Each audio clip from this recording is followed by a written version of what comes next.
मेरे जज्बात में जब भी उबाल आया, ख्याल सिर्फ आपका जहन में आया। मजबूरियां थी, मरने की ख्वाहिश नहीं। तेरे कहने पर फंदा मेरे गले में सरक आया। क्या आपकी सियासी नौटंकी का शिकार हुआ गजेंद्र? नमस्कार, बिग बुलेटिन में आपका स्वागत है। मैं हूं अनामिका पांडे। देश की राजधानी में हजारों की भीड़ के सामने दौसा का गजेंद्र मर गया। सियासी भाषण चलता रहा, लोग सुनते रहे और पुलिस देखती रही। तो क्या मान लिया जाए, सियासत से लेकर प्रशासन तक और प्रशासन से लेकर आम लोग सभी मुर्दा हो चुके थे? क्या सब मिलकर गजेंद्र को मुर्दा बनाने की कोशिश कर रहे थे? आज बिग बुलेटिन में बात इसी मुद्दे पर, लेकिन इससे पहले इस रिपोर्ट को देख लेते हैं।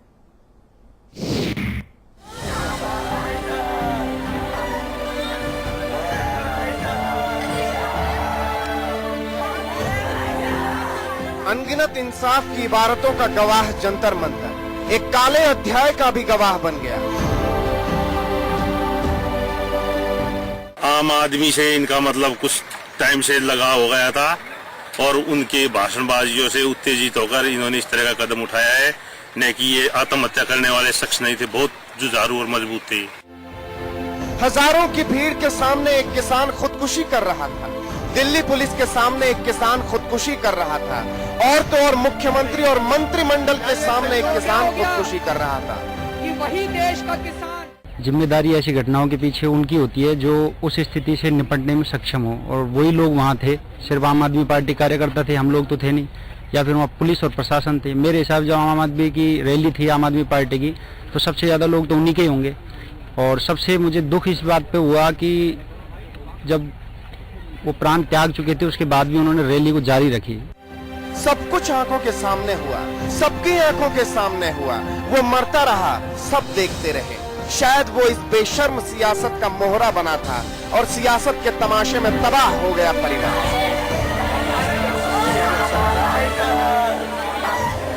ब्यूरो रिपोर्ट के साथ साजिद अली, समाचार प्लस। तो चारों तरफ सियासत हो रही है। कोई मुआवजे का मरहम दे रहा है, तो कोई अंतिम संस्कार में जाकर अपने आप को सबसे ज्यादा संवेदनशील साबित करने की कोशिश कर रहा है। लेकिन सवाल वही का वही कि क्या आपकी सियासी नौटंकी ने एक व्यक्ति की जान ले ली? आज इस पर बात करने के लिए हमारे साथ पंकज जोशी बीजेपी नेता जुड़ रहे हैं, अर्चना शर्मा कांग्रेस नेता हमारे साथ है, श्याम सुंदर शर्मा वरिष्ठ पत्रकार, हमारे मैनेजिंग एडिटर अमिताभ अग्निहोत्री जी हमारे साथ जुड़े हैं। आप सभी का बहुत बहुत स्वागत है। शुरुआत अमिताभ जी आपसे। सवाल वही कि क्या आपकी सियासी नौटंकी का शिकार एक आम आदमी हुआ है, गजेंद्र हुआ है? देखिए, मैं इस पूरी पटकथा को, इस पूरे घटनाक्रम को एक जैसे क्राइम की स्टोरी को इन्वेस्टिगेट किया जाता है उस नजरिए से देखता हूं। इस गजेंद्र को फोन करके किसने बुलाया? गजेंद्र का परिवार कहता है मनीष सिसोदिया ने बुलाया। गजेंद्र इतने बड़े नेता नहीं थे कि उनका आना वहां मंच पर भाषण देना था उनको। एक आत्महत्या वो इसलिए नहीं कर सकते क्योंकि गजेंद्र की जो पृष्ठभूमि है मैं नहीं जानता, मैं उनके घर नहीं गया। उनके चाचा ने जो बताया वो ये बताया कि साहब इतने गए गुजरे भी नहीं कि खाने की कोई दिक्कत हो, फसल खराब हो गई, ये ठीक है। गजेंद्र का कारोबार बड़ा है। एटा में हमारे एक मित्र ने एक फोटो अपलोड की कि क्षत्रिय महासभा के सम्मेलन में हमने इनको हायर किया था पगड़ी के लिए। एक हरियाणा से हमारे मित्र ने फोटो अपलोड की। यानी हिंदी भाषी भारत में गजेंद्र जी का अच्छा व्यापार चल रहा था, संपन्न व्यक्ति थे। इसलिए वो मसला नहीं कि फसल तबाह हो गई इसलिए जान दे दी, नहीं, वो मसला नहीं हो सकता। पीड़ा हो सकती है, वो मसला ये नहीं हो सकता। उसके बाद उनका जो मैंने वो देखा, चिट्ठी देखी गजेंद्र जी की, उस चिट्ठी में पहले लिखा गया नीचे उपेंद्र, फिर उपेंद्र को काट के किया गया गजेंद्र। मैंने आज तक ऐसे क्राइम नहीं देखा जिसमें आदमी अपना नाम गलत लिख दे, ऐसा तो होता नहीं।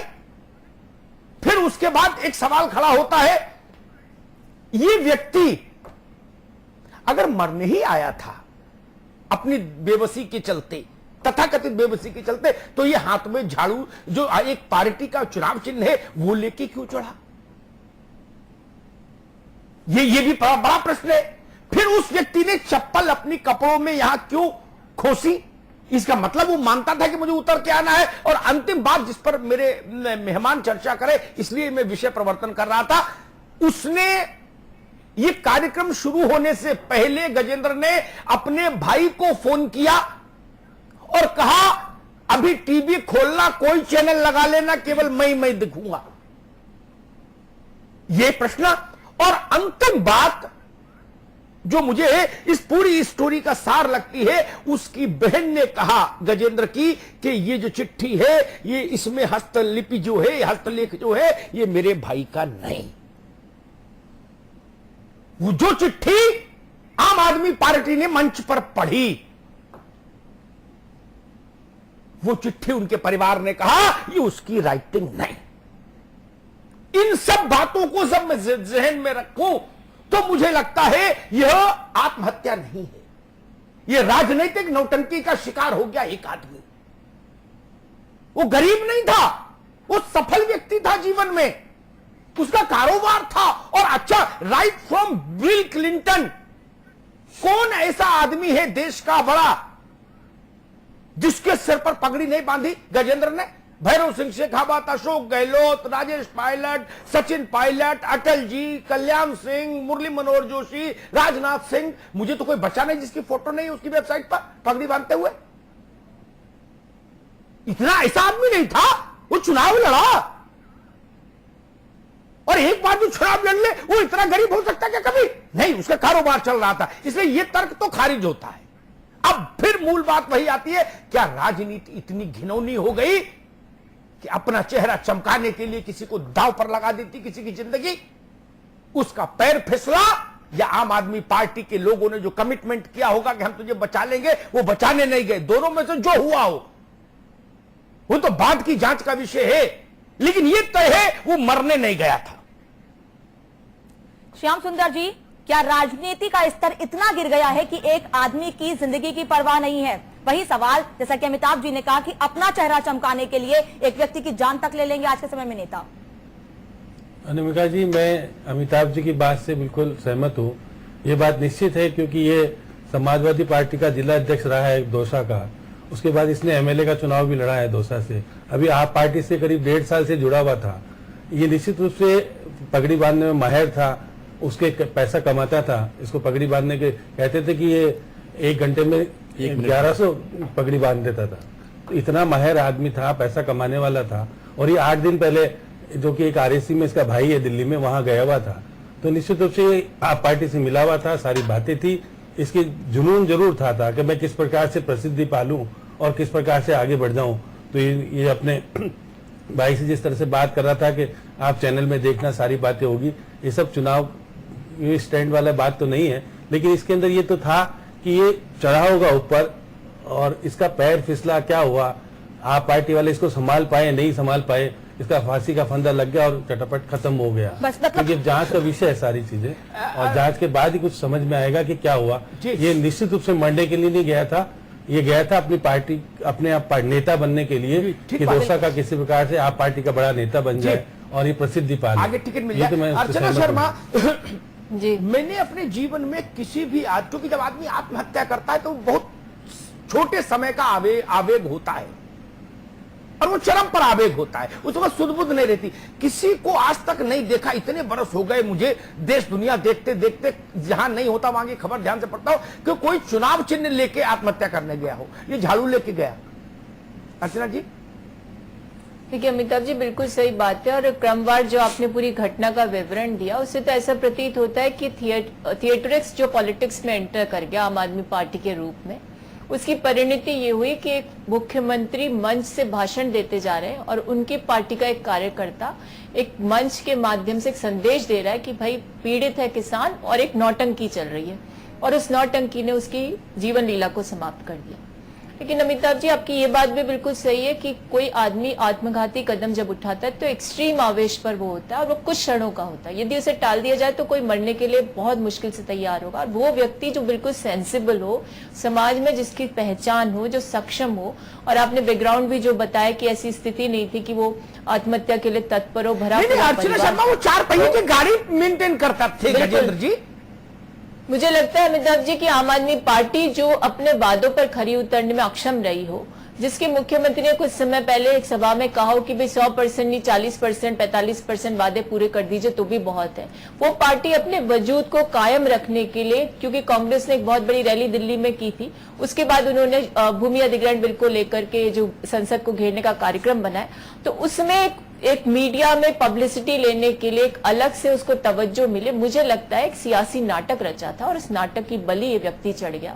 लेकिन इसके पृष्ठभूमि में ये भी सोचना चाहिए था आम आदमी पार्टी के लोगों को कि उसका पूरा परिवार है, आज वो मोहताज होगा, वो बिल्कुल गरीब नहीं था, वो अच्छे पृष्ठभूमि का व्यक्ति है, लेकिन अब पिता के बिना अनाथ बच्चे, उसकी पत्नी का क्या होगा? क्या अरविंद केजरीवाल इसका जवाब दे पाएंगे? 4 लोगों के एक प्रतिनिधि मंडल या कह सकते हैं रिप्रेजेंटेटिव्स ने जिस प्रकार से बयानबाजी कल की, मुझे लगता है कि राजनीति को शर्मसार करने के साथ साथ मानवीय मूल्यों को भी किस कदर गिराया है, इस चीज का साक्षी पूरा भारत बना है।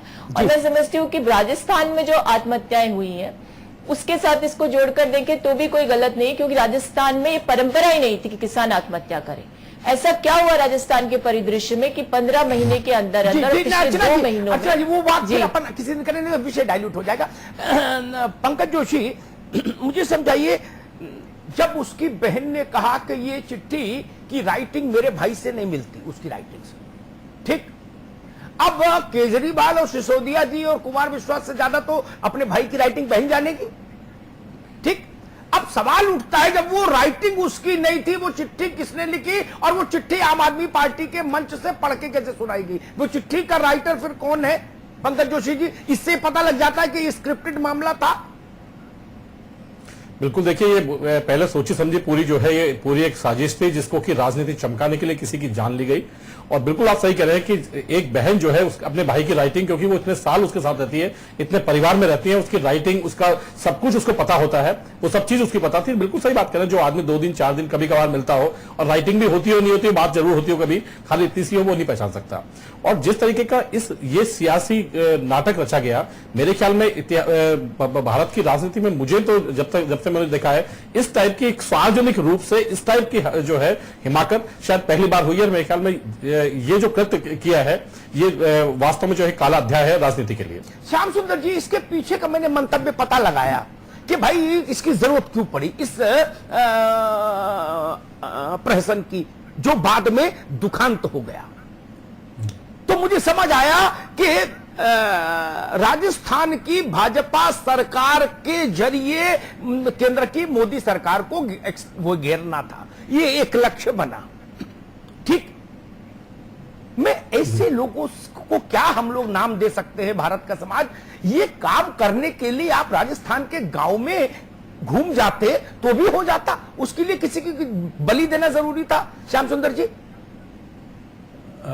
अमिताभ जी, क्योंकि कल मैं भी देख रहा था जिस तरह का घटनाक्रम हुआ, क्योंकि वो झाड़ू लेकर के बाकायदा देख रहा था और वो मोदी हाय और ये वसुंधरा राजे हाय। श्याम सुंदर जी, एक नहीं, ये बोलिए, मैं तो बिल्कुल, मैं तो क्राइम रिपोर्टर की नजर से देख रहा हूं। वो जहां चढ़ा है ना, जिस डाली पर बैठा है ना, और एक डाली पर बैठा एक को पकड़े है, ठीक है ना, मृत्यु से पूर्व, उसके पास बहुत सुंदर सा एक वो लगा है, क्या बोलेंगे उसको, होर्डिंग बोलेंगे, क्या बोलेंगे, अरविंद जी की चेहरे का होल्डिंग था, यानी पेड़ भी तय था, पूरे जंतर मंतर के पेड़ों पर तो होर्डिंग लगे नहीं थे, वो डाल बहुत तय थी क्या कि भाई फ्रेम में पूरा आना चाहिए फोटो। श्याम सुंदर जी, उसका फंदा भी बनाया था, ओझ भी दिखा और उसकी एक एक चीजें दिखी। लास्ट में जो गिर गया वो किस प्रकार से, जबकि वो रोता हुआ एक कार्यकर्ता भी दिखाया कि मैं उसको बचा नहीं पाया, लेकिन ये सारी चीज सुयोजित थी। ये निश्चित रूप से कहा जा सकता है कि उसको मुख्यमंत्री जी ने वहां बुलाया और किस प्रकार से बातचीत हुई और उसको ऊपर वहां चढ़ाया, क्योंकि साफा बांधता था, अपने ढंग का साफा बांधता था, वो दिखता भी अलग था। इसलिए वो सब चीज देखना चाहता था कि राजस्थान की सरकार और मोदी सरकार दोनों बदनाम हो और ये बताए कि आप पार्टी किस प्रकार से किसानों को भरोसा दिला रही है और वो उसकी हितैषी कितनी है, वो इसके माध्यम से दिखाना चाहते थे। लेकिन घटना घट गई और ये चटापट होकर के उसके प्राण पखेरु उड़ गए। ये घटना मेरे को लग रही है। अर्चना जी, जब विश्वनाथ प्रताप सिंह ने मंडल आयोग की रिपोर्ट लागू की, उसके बाद दिल्ली में आंदोलन शुरू हुआ, पहले दिल्ली में हुआ। एक बच्चा था राजीव गोस्वामी नाम का, दिल्ली यूनिवर्सिटी का छात्र था। मैं उन दिनों करियर शुरू ही कर रहा था, जुम्मा कुछ ही समय का पत्रकार था, दैनिक जागरण में था, तो मैं उसको कवर भी कर रहा था, आंदोलन को। उसके ऊपर तेल डाला गया सहयोगियों ने और उसको यह भरोसा दिलाया कि थोड़ा बहुत कपड़ा अपना जलेगा, तब तक हम लोग कंबल डाल देंगे, लेकिन एक मैसेज चला जाएगा देश भर में कि मंडल के विरोध में आत्मदाह शुरू। ठीक, इतने तक तो स्टोरी ठीक चली, जैसा डायरेक्टर ने कहा वैसे ही हुआ। जब आग लग गई और भभक गई तो बचाने वाले जो थे उसके ही बच्चे थे, उसी उम्र के, वो भाग गए। मैंने उसको छटपटाते हुए सड़क पर रोज भागते हुए देखा, बचाओ बचाओ, मार डाला मार डाला। ये मुझे लगा राजीव गोस्वामी रिटर्न है। देखिए अमिताभ जी, सबसे बड़ी विडंबना जो इस पूरे परिघटना में देखने को मिली वो ये थी कि वो लटक गया, उसकी मृत्यु हो गई, उसके बावजूद अरविंद केजरीवाल ने अपने भाषण को जारी रखा और तुलना कर दी कि एक बम ब्लास्ट हुआ, उस समय नरेंद्र मोदी अपना भाषण दे रहे थे। हम ये नहीं कहते कि भाजपा सही है या आम आदमी पार्टी सही है, छीटाकशी की जो गंदी राजनीति वहां पर हुई उससे तो ये प्रतीत हुआ कि मानवीय मूल्य तो गिरे गिरे, किसी एक व्यक्ति की मृत्यु से ना आम आदमी पार्टी को फर्क पड़ा, ना सियासत पर सबसे ऊपर पायदान पर शासन करने वाली भारतीय जनता पार्टी। लेकिन राजनीति तो आप भी कर रहे हैं, सफाई राजनीति तो आप भी कर रहे हैं। देखिए, हम सियासत नहीं कर रहे, हमने तो हमला नहीं हुआ, विपक्ष में होने के नाते ऐसी घटना घट जाए जिससे कि सब शर्मसार हो, तो उस पर प्रतिक्रिया देना और उस परिवार का जो राजस्थान से ताल्लुक रखता है, व्यक्ति राजस्थान का निवासी था, सबसे पहले तो आज राजस्थान के लोग ही हुए। और दौसा जिला जिसमें कभी किसी किसान ने आत्महत्या नहीं की, राजस्थान में परंपरा ही नहीं है और राज्यों में फिर भी देखा जाता है किसान आत्महत्या करते हैं। तो एक व्यक्ति को बलि का बकरा बनाया जाए, वो मर जाए लटक करके, उसके बाद 15 मिनट तक भाषण चलता रहे, इससे गंदी सियासत नहीं हो सकती, इससे बुरा काम नहीं हो सकता। और उसके बाद भारतीय जनता पार्टी के एक प्रवक्ता जो अपने आप को बहुत ज्यादा प्रखर समझते, अपने आप में आत्ममुग्ध है, वो जिस तरह की बयानबाजी कर रहे थे, उससे तो ये प्रतीत होता है कि आम आदमी पार्टी ने तो भारत की पुलिस पर प्रश्न चिन्ह लगाया और भारतीय जनता पार्टी ने उन लोगों पर भी लगाया और खुद अपनी सियासत को, जो कि जिसमें पूरी तरह से विफल रहे हैं प्रस्तुतिकरण में, अपने जनादेश के साथ अपमान कर रहे हैं, उसको तुष्ट करने का उस हत्या, ये हत्या है अमिताभ जी, आत्महत्या नहीं है, किसी का उपयोग करना अपनी सियासत के लिए। ठीक है, आपकी बात आई मित्र। पंकज जी, मैं फिर उसी पर रहूंगा उतने तक कि मैं बहुत उधर नहीं जाऊंगा, सियासी रोटी सेकना और क्या क्या जो मुहावरे चलते हैं, मैं उन मुहावरों को कभी ना लिखाई खबर में ना टीवी में बोलता हूं, वो सब मुझे बहुत बेकार की बातें लगती है। राजनीतिक दल क्या करेंगे, राजनीतिक टिप्पणी ही करेंगे, किसी सत्यनारायण कथा पढ़ेंगे। लेकिन एक सवाल मेरी समझ में नहीं आया, जो मैं समझना चाह रहा हूं। शुरुआत में एक धारा ये बनी कि किसान ने आत्महत्या कर ली, तो जो लोग दौसा के उस गांव से वाबस्ता नहीं थे, मान लीजिए अर्चना जी भी हो, तो अर्चना जी अगर उस गांव में उसके घर नहीं गई होंगी तो ये भी नहीं जानेंगी, इनको भी समझना पड़ेगा, 4 लोगों से पूछना पड़ेगा। लेकिन ना देश भर में एक संदेश क्या गया, क्या ये स्थिति आ गई कि दौसा से चल के गरीब किसान आके दिल्ली मर गया जंतर मंतर पर। बाद में पता क्या लगा कि वो व्यक्ति खुद खेती नहीं कर रहा था, खेती उसके परिवार का हिस्सा तो थी, बृहत्तर परिवार का उसका हिस्सा नहीं थी, और उसका व्यवसाय बहुत सफलता से चल रहा था। इन चीजों से भी पैनिक क्रिएट होता है पंकज जी। बिल्कुल, देखिए अमिताभ भाई सही बात कर रहे हैं। अब ये पैनिक क्रिएट करने के लिए किया गया था, और जिस तरीके के उसके पूरे परिवार ने कहा कि हम उसके भी नहीं थे कि हम जो है उस नुकसान को वहन नहीं कर सकते थे, या हम इस हालात में थे कि हम इस जो है वो नहीं कर सकते, कि हम पूरा भरा परिवार था, हम सुख समृद्धि से जो है जीवन यापन कर रहे थे, हमें कहीं किसी चीज की कोई कमी नहीं थी। और उसके खुद के उसके लिए भी जो है उनके बहनों ने जो कहा कि वो इतना जो है खुद जो है इतना सशक्त और मजबूत व्यक्ति था कि वो ऐसी घटना जो है कर ही नहीं सकता, आत्महत्या टाइप की जो है चीज वो सोच नहीं सकता था। था, और उसका पूरा का पूरा जिस तरीके का था। लेकिन कहीं ना कहीं जो आप बिल्कुल ठीक कह रहे हैं कि आज ये जो राजनीति थी, कहीं ना कहीं इसको चमकाने के लिए आज किसी व्यक्ति की जान तक ले ली गई। मेरे ख्याल में ये जो पूरा का पूरा षड्यंत्र है, ये एक तरीके से कहा जाए कि सोची समझी जिस तरीके से एक क्रिमिनल आदमी जो है ये काम करता है, उस तरीके से पूरी की पूरी पार्टी ने जो है ये काम किया, इस तरीके की हरकत की। मेरे ख्याल में बहुत ही निंदनीय और आज पूरे देश को शर्मसार करने वाली घटना घटी है। जहां देश पूरा प्रकृति आपदा से जूझ रहा है, आप बिल्कुल सही कह रहे हैं, पूरी आपदा से जूझ रहा है, उसके प्रति लोगों का यह हालत है कि सब लोग इस चीज से जूझ रहे हैं, लेकिन उसके बाद इस तरीके की हरकत करना मेरे ख्याल बहुत ही शर्मनाक घटना है। श्याम सुंदर जी, एक आखिरी सवाल आपसे। हिंदुस्तान की राजनीति प्रतीकों से तो लंबे समय से चलती रही। गांधी ने बताया कि प्रतीक का क्या महत्व है। उन्होंने कहा कि राम राज्य तो एक प्रतीक था, ऐसे चरखा एक प्रतीक था, बहुत सारी चीजें हैं, उन बहस में नहीं जाता। प्रतीकों से भारत की राजनीति संचालित होती रही। राम मंदिर एक प्रतीक था, मंडल एक प्रतीक था। लेकिन अब मुझे लग रहा है प्रतीकों से हटके ये फैशन से संचालित होने लगी, ये नाटकों से संचालित होने लगी, क्या ये अभिनय से संचालित होने लगी? अमिताभ जी, क्योंकि आप पार्टी अपने आप को देश में किस प्रकार से प्रसिद्धि पाले है, और जो घटनाक्रम कल जैसे देखने को मिला, किसान ऊपर जाकर के झाड़ू लेकर के एक्शन करता है, जैसे पिक्चर में एक्शन नहीं करते थे, कल वो बिल्कुल एक्शन करता हुआ दिख रहा था। उसके बाद उसकी वो गले में फंदा लगाता दिख रहा है बाकायदा, और वो बोलता है नाटक एक तरह से होता होता वो किस तरह से एकदम उसका फंदा फंस जाता है और वो चटापट हो जाता है। वहां बचाने वाले लोग कम होते हैं, तमाशा देखने वाले लोग ज्यादा होते हैं। और अरविंद केजरीवाल भाषण रोकते नहीं हो, कहते किसान मर रहा है उसको रोको। आज तो जिस प्रकार से करा कि पुलिस वालों को जाओ रोको, इतने लोग वहां थे तो वो किस प्रकार से उसको रोकने की स्थिति में थे नहीं।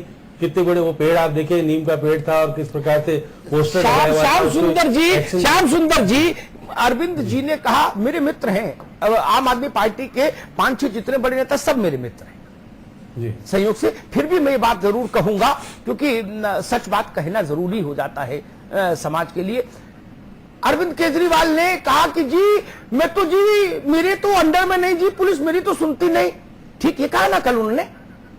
मैं समझ नहीं पा रहा, आज अरविंद केजरीवाल की हिफाजत में 250 से 300 सिक्योरिटी फोर्स जवान तैनात किए गए थे। जब आपकी कोई हैसियत नहीं, आपकी जी कोई सुनता नहीं, आप जी बहुत छोटे आदमी हो जी, तो 300 आदमी बाहर क्या दंड पेल रहे थे? आज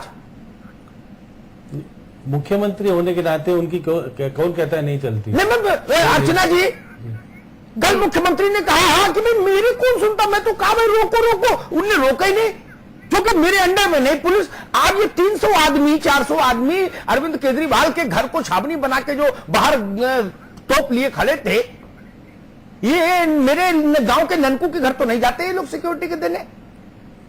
देखिए अमिताभ जी, मुझे लगता है कि भारत की राजनीति में एक नया अध्याय जुड़ा है, स्वांग, प्रपंच और ढोंग। इसके आधार पर राजनीति करो, तब जाकर के कुछ हासिल कर पाओगे। और आम आदमी पार्टी हो चाहे भारतीय जनता पार्टी, दोनों ने मिलकर के इस राजनीति की इन परिघटनाओं को इस प्रकार से जन्म दिया कि लोगों को जुमलों के आधार पर भ्रमित करो, उनके सामने कुछ ऐसी घटनाओं का अंजाम दो ताकि सारी सुर्खियां उनके इर्द गिर्द घूमती रहे। तो ये सारी चीजें बताती है कि जनता के प्रति उत्तरदायी होने के लिए तैयार नहीं है। चुनाव के समय भी भाई मैं तो आम आदमी हूं, और जो जिस लहजे में आप बोल रहे थे बिल्कुल इस तरह की बात करते थे। जनता ने आपको सशक्त कर दिया, आपको इतना बड़ा जनादेश दे दिया, उसके बाद आप पुलिस पर दोषारोपण करते हैं, तो ये आपकी अक्षमता होने के साथ साथ आपकी ये भी चीज को इंडिकेट करती है कि आप में इच्छा शक्ति नहीं है और आप ना किसी प्रकार से जनता के हित की बात कर सकते हैं। हर बार यही होता है कि जब भी सवाल उठता है कि दिल्ली की कानून व्यवस्था किस ओर जा रही है, दिल्ली में क्या हो रहा है, हर बार जवाब एक ही मिलता है कि पुलिस हमारी सुनती नहीं है, हमारे अंडर में नहीं है, पुलिस को हमारे अंडर में आना चाहिए। लेकिन कभी भी या इस मामले के बाद कोई भी ऐसा जवाब नहीं आया है या ऐसी कोई कदम उठाने की बात नहीं कही गई है कि आम आदमी ये सोचे या दिल्ली की जनता ये सोचे कि हमने एक ऐसे व्यक्ति को चुना है, एक ऐसी पार्टी को चुना है जो जिम्मेदार पार्टी है। लगातार कहा जाता है कि अनुभवहीनता की कमी होगी, और कहीं ना कहीं ये बात लगातार पिछले 3 महीने में दिखती चली आ रही है। अमिताभ जी, संपादकीय टिप्पणी।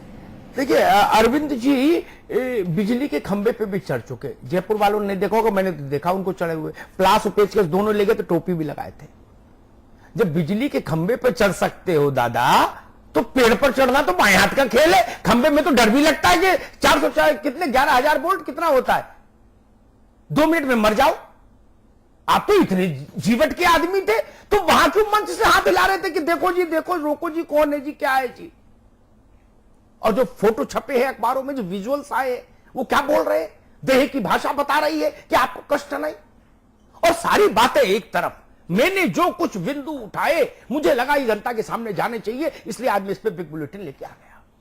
उसके परिवार ने कहा ये राइटिंग नहीं, आम आदमी पार्टी कटघरे में खड़ी होती है। आपने किसके हाथ से लिखा हुआ पर्चा उसके नाम से पढ़ दिया, ये बताना पड़ेगा। अगर ये पर्चा उस दिवंगत ने उसने नहीं लिखा था जब वो जीवित था, तो आपने किससे लिखवा के ये पर्चा पढ़ दिया उसके नाम से? उसमें पहले उपेंद्र क्यों लिखा है, बाद में उपेंद्र पर लाइन खींची गई है और गजेंद्र लिखा गया है? 1:30 बजे उसने ये क्यों कहा कि भाई उसने ये घटना होने से पहले ये क्यों कहा अपने भाई को फोन करके कि टीवी खोल जल्दी से, कोई चैनल लगा, मैं दिखूंगा? ये तमाम सवाल हैं। मैं इस घटना से ज्यादा चिंतित इसलिए हूं क्योंकि भारत की राजनीति, जैसे श्याम सुंदर जी भी कह रहे थे, एक बहुत गंदे दौर में चली गई। आज ये केवल रुकने वाला मामला नहीं है। जैसा अर्चना जी अभी कह रही थी, ये स्वांग हर पार्टी अपनाएगी, क्योंकि मैगी है, स्वांग मैगी होता है। मैगी 2 मिनट में रिजल्ट, 2 मिनट में जय जयकार। आपने देखा था पंकज जी, 10:30-11 बजे तक आम आदमी पार्टी की रैली किसी चैनल पर नहीं थी। उसके बाद ऐसी चली कि कोई खबर ही नहीं चल पाई। ये जरूरत तो सबको होगी, गाहे बगाए। तो कोई भी सोचेगा एक प्रचार प्रेमी पकड़ लाओ, जिसको टीवी पे आने का शौक हो, उसको थोड़ा बरगलाओ, लालच दो और शहीद करा दो। तो हिंदुस्तान के आम आदमी की जान इतनी सस्ती हो गई क्या? आप लोग वादा करके निभाते नहीं, आप लोग जनता के साथ चीटिंग करते हैं, भ्रष्टाचार हो करती हैं सरकारें, अनाचार कर, सारे आरोप लगते रहे, सब आप करते भी रहे, लेकिन कम से कम इतना गंदा काम तो नहीं करते थे। अब ये भी शुरू कर दिया, यही बचा था केवल एक काम, बाकी तो सब कर ही रहे थे जो नहीं करना चाहिए, जो अकरनीय था वो सब कर रहे थे भारत के राजनेता। अब आपने आदमी की जिंदगी को भी अपने राजनीतिक चौसर पर पासे की तरह उछाल दिया। जिसने काटने के लिए गाय पकड़ के लाई जाती, बकरे पकड़ के लाई जाते, ये ठीक है, ये प्रचार प्रेमी व्यक्ति था, नहीं तो इसको टीवी का मोह क्यों था? ये प्रचार प्रेमी था, ये भी चाहता था कि थोड़ा गांव में जलवा बने, कहीं एमएलए हो जाऊं, कुछ हो जाए। तो इस न्यूज में ये तैयार हो गया कि ठीक है, मैं ऐसा कर लूंगा। और मैं चूंकि वहां था नहीं, लेकिन मुझे कुछ लोगों ने ऐसा बताया कि आम आदमी पार्टी के कुछ कार्यकर्ता उससे ये भी कह रहे थे ढीला बांधना, और हंसते हुए कि ऐसा ना हो कि वास्तव में टपक जाओ। ये रिश्ता क्या है? ये कम्युनिकेशन क्या, क्यों हो रहा था? यानी जो डिमोन्स्ट्रेशन करने पेड़ पर चढ़ा वो और जो लोग करा रहे थे उनके बीच में एक गठबंधन था। और सबसे बड़ी बात, जिसको मरना है, जिसने दुनिया का मोह छोड़ दिया, अपने बच्चों और पत्नी और माता पिता का मोह छोड़ दिया, अर्चना जी खुद सोचिए, वो आदमी अपनी चप्पल अपने फेटे में घुसा के जाएगा क्या? आपने चप्पल जेब में रख के किसी को मरते सुना क्या इतिहास में? पंकज जी, मैं तो नहीं सुना भाई। इसका मतलब वही मानकर चला था कि मुझे वापस आना है, नीचे उतरना है तो चप्पल चाहिए होगी। चप्पल उसकी यहां फेटे में थी, फेटे में, फेटा समझ रहे थे जो बांध लेते हैं, उसमें घुसी हुई थी। मरने तो नहीं गया था ना? फिर कैसे मर गया? अपनी गलती से चूक कर मर गया या उन्होंने मार दिया जिन्होंने उसको इस मुकाम पर लाके खड़ा किया था? ये जांच के विषय, इन पर मैं टिप्पणी नहीं करूंगा। लेकिन ये तो तय हो गया कि चप्पल उसके सुरक्षित उसने रखने की कोशिश किस लिए की। मैं इसलिए आज ये विषय लाया हूं। एक आदमी का मसला नहीं, ये दुख तो सहन कर लिया जाए, लेकिन दादी के मरने का उतना गम नहीं होता।